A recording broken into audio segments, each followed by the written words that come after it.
हो नमस्ते। मुख्यमंत्री समृद्ध पंचायत राज अभियान अंतर्गत चंदगड तालुक्यातील शुभारंभ आपल्या गावाच्या हस्ते होत आहे। सुरुवात आपल्या सीमाभागातून होत आहे। मुख्यमंत्री समृद्ध अभियान सुरुवात होत आहे। सर्व नागरिकांना आवाहन करण्यात येते लवकरात लवकर कार्यक्रम सुरू होत आहे। पाहुण्यांचं आगमन झालेलं आहे। आपण मराठी विद्या म्हणजे राजगुरू बुद्रुक या ठिकाणी उपस्थित राहायचं आहे। शाळेच्या वतीनं आदरणीय यादव मॅडम यांचं स्वागत होत आहे। नंतर मुलांना आत घ्या।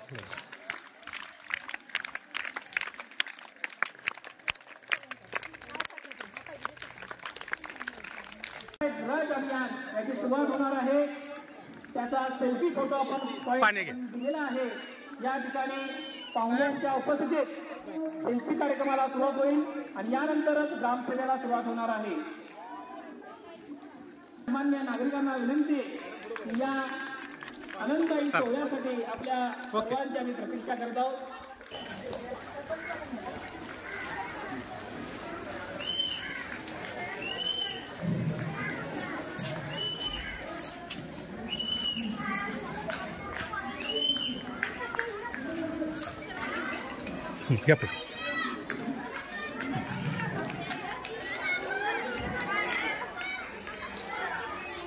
मॅडम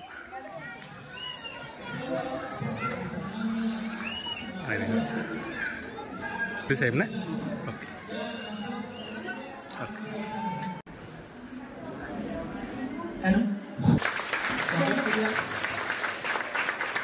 के तोड़ना है पिंजरा मेरी उड़ान अभी बाकी है। कि तोड़ना है मेरा पिंजरा उड़ान अभी बाकी है। मंजिलें ज़मीं पर नहीं पूरा आसमान अभी बाकी है। सांसों का थमना नहीं समंदर की बेबसी।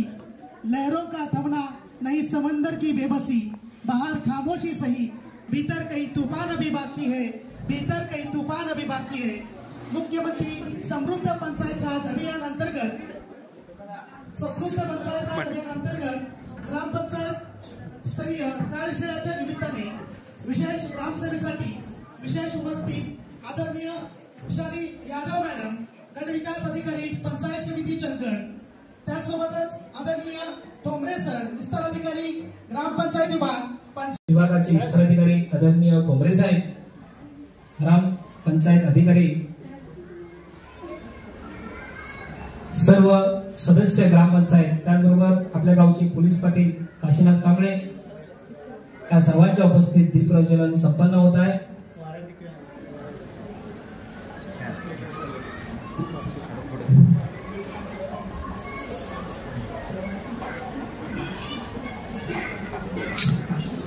अंधाराचा राष्ट्र घडावा या हेतूने सुरू असलेल्या त्यांचं स्वागत या ठिकाणी करावं।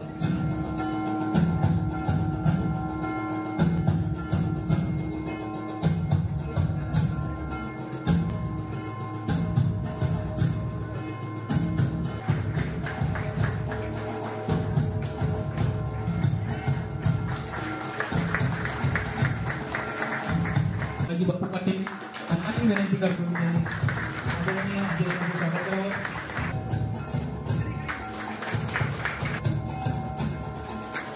कार्यक्रमात उपस्थित असलेले आदरणीय श्री संतोष नाईक यांचे गुरव सर यांना विनंती करतो की त्यांनी त्यांचं स्वागत करायचं आहे। अजूनही आपल्या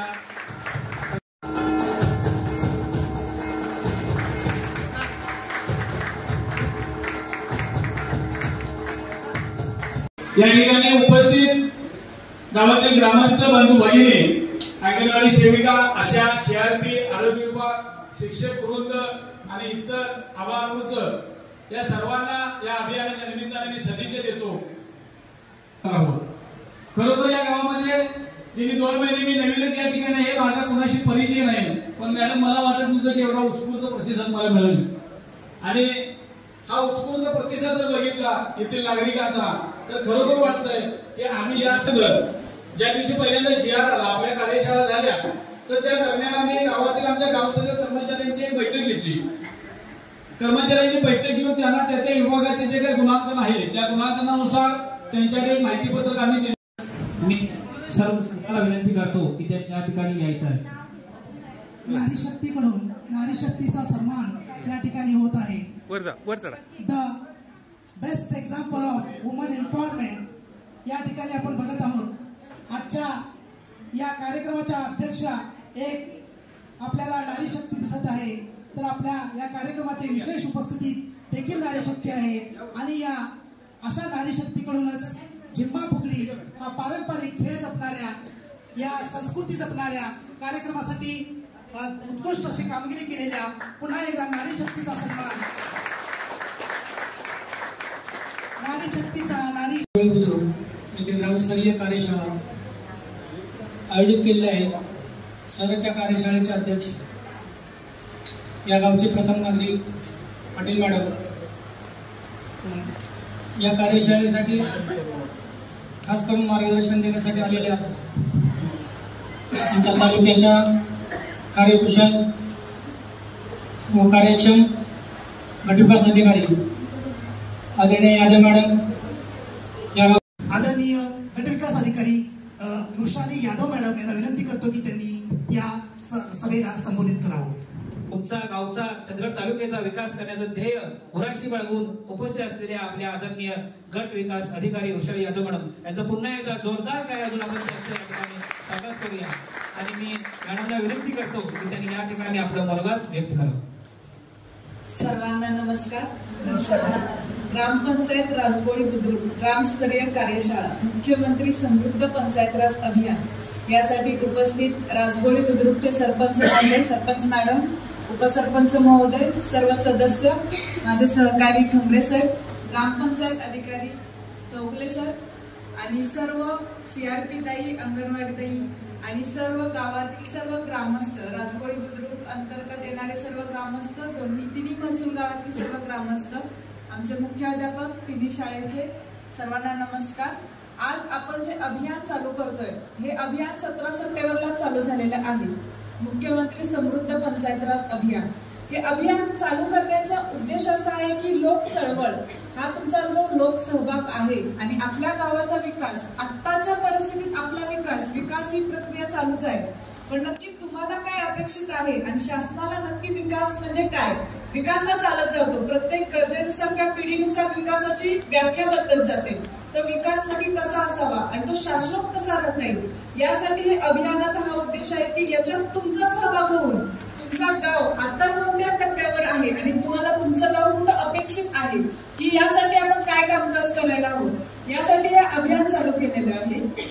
या अभियानात 7 घटक दिलेले आहेत. ऑलरेडी सगळे अभियान आपण राबवले आहेत. स्वच्छता अभियान असेल, भरपूर शासनाचे अभियान चालू आहेत, ते अभियान आपण राबवले. पण सगळ्या अभियानाचा साथ आणि एकत्र अभियान की सगळे तुमचे पॉईंट याच्यात कव्हर होतात असं एक अभियान शासनानं काढलेलं आहे. शासनाचा उद्देश आहे की ही लोक चळवळ किंवा ग्रामीण विकास, गावाचा विकास झाला तरच तालुका आणि शहरांचा आणि आपल्या राज्याचा विकास होईल. हा उद्देश मनाशी बाळगून आपल्या शासनानं हे अभियान चालू केलेलं आहे. या अभियानात स्पर्धा निर्माण व्हावी, बक्षिसं असावी. स्पर्धा असेल तर मग त्याच्यात टिकाव लागतो, नाहीतर ते अभियान 1 दिवसासाठी अभियान होतं, दुसऱ्या दिवशी आपण त्यात टिकून राहत नाही.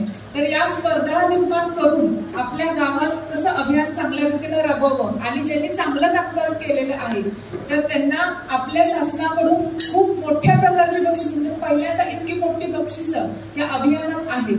तर ती बक्षिसंही सांगते आणि आपलं कामकाज, आपले ग्रामपंचायत अधिकारी असतील, सरपंच महोदय असतील, सर्व बॉडी असेल किंवा आमचे अंगणवाडी ताई असतील, CRP ताई असतील, त्यांचा सहभाग आहेच. पण यासोबतच लोकसहभाग हा का महत्वाचा आहे. जर लोकवर्गणी, शासन प्रत्येकाकडून लोकवर्गणी करणार, प्रत्येकानं काही लोकवर्गणी देऊ दे, पण जेव्हा आपलं हे माझं आहे ही जेव्हा भावना निर्माण होते तेव्हा त्याप्रती आपण चांगल्या पद्धतीनं बघतात. आपल्याकडे इन्स्टिट्यूट उभ्या राहिलेत, ग्रामपंचायत कार्यालय शासनाकडून सगळे उभारले जातात, रस्ते उभारले जातात. पण जेव्हा तुम्ही स्वतः श्रमदान करून किंवा काम करून एखादा रस्ता किंवा काहीतरी गावासाठी कराल तर तुम्हाला स्वतःलाच तो अभिमान मिळेल की आम्ही आमच्या गावासाठी केलं. आणि याच्यातूनच जर गाव तुमचं प्रत्येक स्तरावर, म्हणजे आपलं राज्यस्तर असेल, विभाग स्तर, जिल्हा स्तर, राज्यस्तरापर्यंत गेलं आणि बक्षिसं मिळालं बक्षिसाची रक्कम आहेच, त्याचा निधीचा उपयोग तुमच्या विकासासाठी गावाच्या होणारच आहे, परंतु त्याचा अभिमान जो तुम्हाला राहील की आमचं राजगोळी बुद्रुकचं नाव आमच्या कोल्हापूर जिल्ह्याचं, आमच्या राज्यात नाव झालं, तर ते खूप मोठी अभिमानास्पद गोष्ट राहणार आहे. यासाठी आपण सगळ्यांनी कटिबद्ध होऊन खूप कामकाज करायचं आहे. या अभियानात महत्वाचे घटक आहेत, 8 घटक आहेत. पहिला घटक आहे सुशासनयुक्त पंचायत. सुशासनयुक्त पंचायत म्हणजे काय, तर आपल्या ग्रामपंचायती अंतर्गत भरपूर ह्याच्यात 100 मार्काची प्रश्नावली, खूप छोटे पॉईंट सगळे पॉईंट कव्हर केले. म्हणजे इथं एकच विभाग नाही तर शिक्षण विभाग, आरोग्य विभाग, आमच्या MSRLM, आरोग्य विभाग असेल, पशुसंवर्धन विभाग असेल, सर्व विभागांच्या अंतर्गत आपल्या ग्रामपंचायती अंतर्गत ज्या योजना चालू आहेत त्या सगळ्या योजनांमध्ये तुम्हाला म्हणजे गावातील प्रत्येक ग्रामस्थांपर्यंत शेवटच्या घटकापर्यंत आपल्याला पोहोचायचं आहे. आणि ह्या अभियानाची चळवळ मिळवून प्रत्येकाला आपल्या योजनांचा लाभ, या प्रत्येकाचाही लाभ होणार आहे आणि आपल्या ग्रामपंचायतीचाही विकास होणार आहे. तर सुशासनयुक्त पंचायत या अंतर्गत काय, तर आपले जे देणारे ऑनलाईन दाखले असतील किंवा आपल्या ग्रामपंचायतीच्या सभा असतील, या सर्वप्रथम सर्व महिलांचं मी मनपूर्वक आभार मानते की खूप मोठ्या संख्येने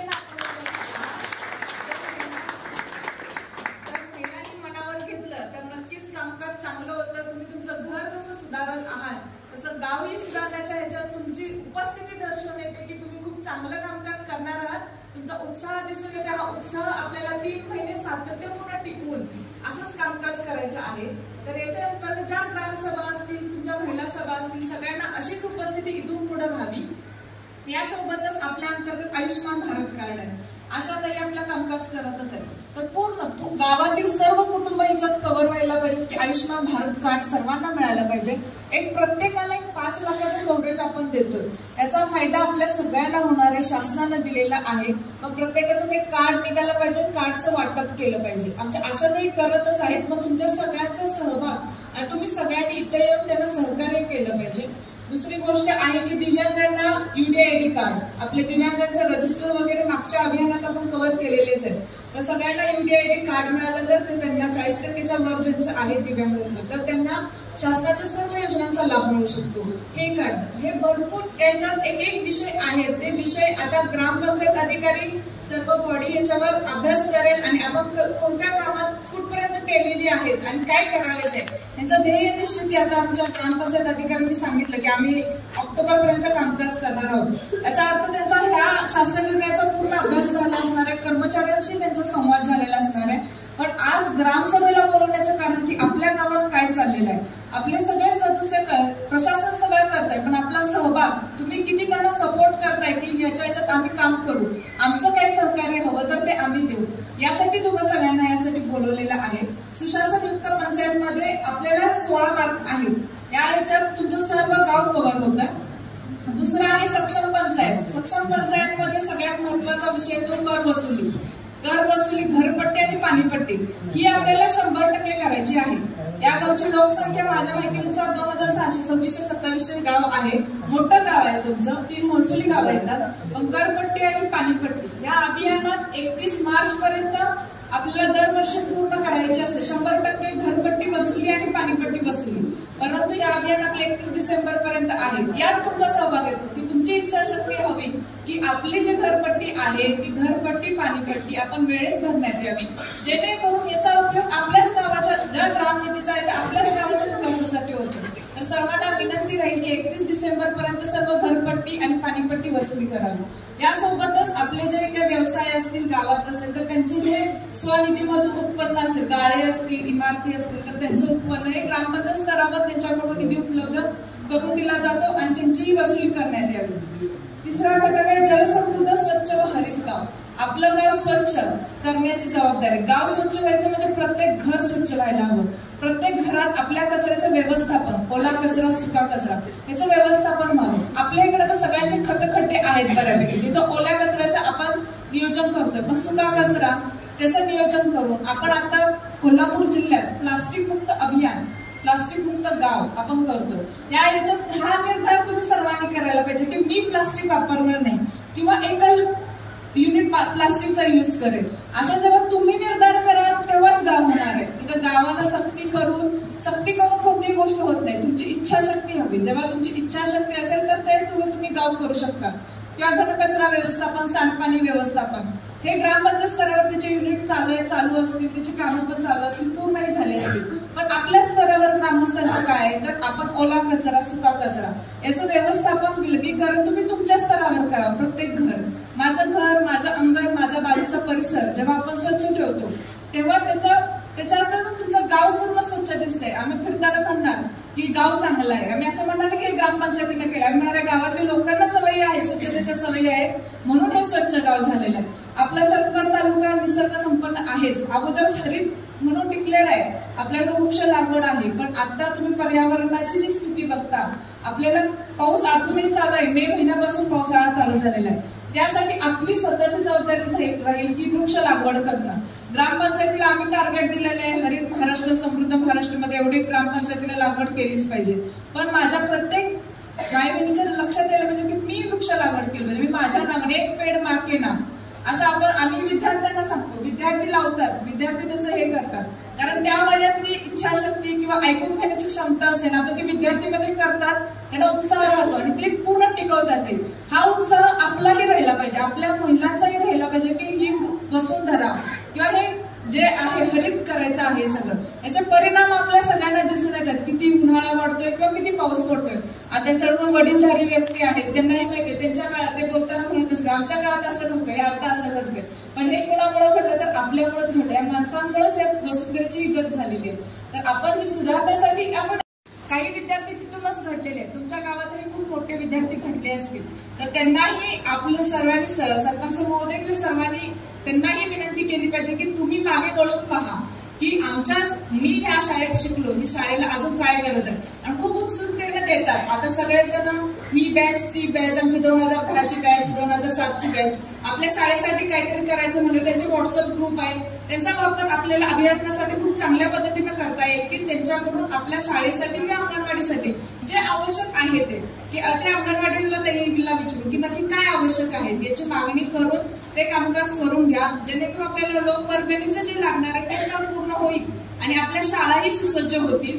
एक चांगली शाळा, चांगली अंगणवाडीमध्ये गेल्यावर आपल्याला सगळ्यांना कसं छान वाटतं. तसंच तुमचं जे लहान मुल जे 3 ते 6 वर्ष वयोगटातील ज्या अंगणवाडीत जाणार आहे ती जर डिजिटल बोलकी असेल, चांगली रंगरंगोटी केलेली असेल तर त्यालाही फ्रेश वाटेल आणि याचा परिणाम खूप मोठ्या घटकावर करणार आहे. तर ते मोठे आपल्या मुली, भारताचे ते युवक आहेत किंवा ते पुढचं देशाचं नेतृत्व करणार आहे, देशाची क्षमता आहे ती, तर त्यांना एक चांगलं वातावरण आपण द्यावं, आपल्या गावातील विद्यार्थ्यांना वातावरण द्यावं. यासाठी आपण सर्वांनी मदत केली पाहिजे आणि सर्वांनी सहकार्य घेतलं पाहिजे. यासोबतच आपलं आहे की सोलारयुक्त शाळा करायच्या. अंगणवाडी असतील, 3 शाळा आहेत माझ्या माहितीनुसार, 3 अंगणवाडी आणि आपली ग्रामपंचायत कार्यालय, या सर्व शाळा आपल्याला सोलारयुक्त करायच्या. त्या अभियानात त्याला चांगले मार्क्स आहेत आणि आपले एक लाईट बिल पण कमी होऊन जाईल. हा विषय. 6वा विषय की उपजीविका विकास आणि सामाजिक न्याय.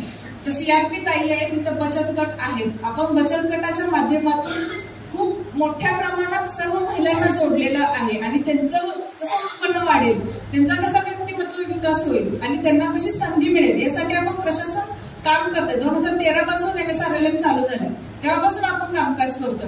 परंतु आता या बचत गटाच्या महिला कुठलं उत्पन्न करतात आणि शासन CIF मिळतो त्याच्यातून त्यांनी नवीन उत्पन्न चालू केले आहे का, त्यांनी स्वतःला लखपती निधी म्हणजे लाखापर्यंत त्यांचं इन्कम होऊ शकतो असं काही कामकाज केलं आहे का, हे सर्व CRP ताई, बचत गटाचे अध्यक्ष असतील, सचिव असतील, तुम्ही सगळे बचत गट चालू करता, ते ऍक्टिव्ह आहेत, पण त्याचा उपयोग काय होतोय का, तुमचं उत्पन्न वाढलं का, शासन काय देतं, अर्थसहाय्य देतं, त्या अर्थसहाय्याचा उपयोग करून तुम्ही तुमचं उत्पन्न वाढवलं पाहिजे.